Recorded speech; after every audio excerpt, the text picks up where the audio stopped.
संविधान हमारे देश के लिए एक बहुत पवित्र ग्रंथ है जिसमें सबको एक नियम कानून के तहत रहने, व्यवहार करने और समाज, मनुष्य, जीव जंतु सबसे जुड़ा हुआ अनुच्छेद है, धाराएं हैं और उसी के अनुसार हमारा देश चलता है। तो मैं मानता हूं कि उस संविधान को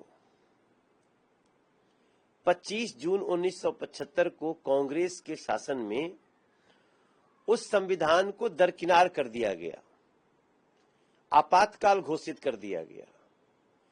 और आपातकाल घोषित करने का मतलब था कि संविधान की सारी धाराएं समाप्त, संविधान में जो आपको अधिकार प्राप्त है समाप्त, संविधान में जो आपको मौलिक अधिकार प्राप्त है समाप्त हो गया, जो आपको देश के संबंधित कोई विषय रखने की आजादी हो समाप्त। और जो ऐसा बोलता था उसको जेल के अंदर बंद कर दिया गया। ये 25 जून 1975 को हुआ, तब कांग्रेस का देश पे शासन था, इंदिरा गांधी देश की प्रधानमंत्री थी और जो लोग इसके खिलाफ बोले या तो मार डाले गए जान से या नहीं तो जेलों में बंद कर दिए गए। बड़े बड़े पार्टियों के नेता, कोई भी, किसी को आजादी नहीं थी कि कोई बोल सके। बड़े बड़े सारे नेता जो विपक्ष के थे कांग्रेस के सामने, सबको जेलों में बंद कर दिया गया। जहां जो मिला मारा गया, पीटा गया, यातनाएं दी गईं। तो संविधान की तो हत्या हो गई। अब अगर उस दिवस को 25 जून को आज की भारत सरकार ने संविधान हत्या दिवस मनाने का निर्णय लिया है, तो मैं समझता हूं इस देश का लोग आज बहुत धन्यवाद दे रहा होगा, क्योंकि संविधान को आगे कोई इस प्रकार से उसका मर्डर न कर सके, संविधान का, लोगों के अधिकार का, लोगों के हक का।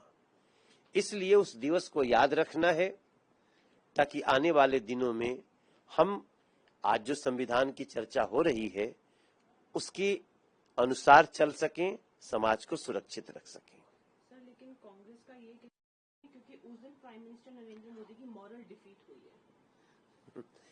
देखिए, यही तो संविधान है कि वो इतना बोल रहे हैं और हम सुन रहे हैं। हम क्या कर सकते हैं? जिस दिन इस देश के लोग 293 सीट के साथ एनडीए को सरकार बनाने का मौका देते हैं, एनडीए अपना नेता पहले से भी नरेंद्र मोदी जी को चुनी थी, एक बार फिर से संवैधानिक रूप से चुनती है सेंट्रल हॉल में, उसके बाद भी आप देश की जनता को गाली दे रहे हैं और वो सुना जा रहा है। आप मोदी जी को संसद में बोलने नहीं दे रहे हैं और उसके बाद भी आपके ऊपर कोई कार्रवाई नहीं होगी, क्योंकि ये संवैधानिक रूप से लोकतांत्रिक देश है। वो जो भी बोलेंगे हम सुनेंगे, उनको बोलने की आजादी है। लेकिन उस कांग्रेस ने तो बोलने की आजादी ही छीन ली थी। इसलिए देश के लोगों को हम जगाने में लगे हैं कि संविधान की सही मायने में रक्षा इस देश के तमाम नेताओं ने की है, लेकिन कांग्रेस ने 25 जून 1975 को संविधान की हत्या की, जिसको भूला नहीं जा सकता। मैं अपनी तरफ से देश के गृह मंत्री अमित शाह जी को बहुत बधाई देता हूं, उन्होंने ये सूचना दी है। मोदी सरकार को मैं धन्यवाद करता हूं, मैं भी उसी पार्टी का एक सदस्य हूं। मैं बहुत खुशी व्यक्त करता हूं कि संविधान की जिस दिन हत्या हुई उसको याद रखना है ताकि संविधान को कोई खरोंच न पहुंचा सके मोदी जी के रहते।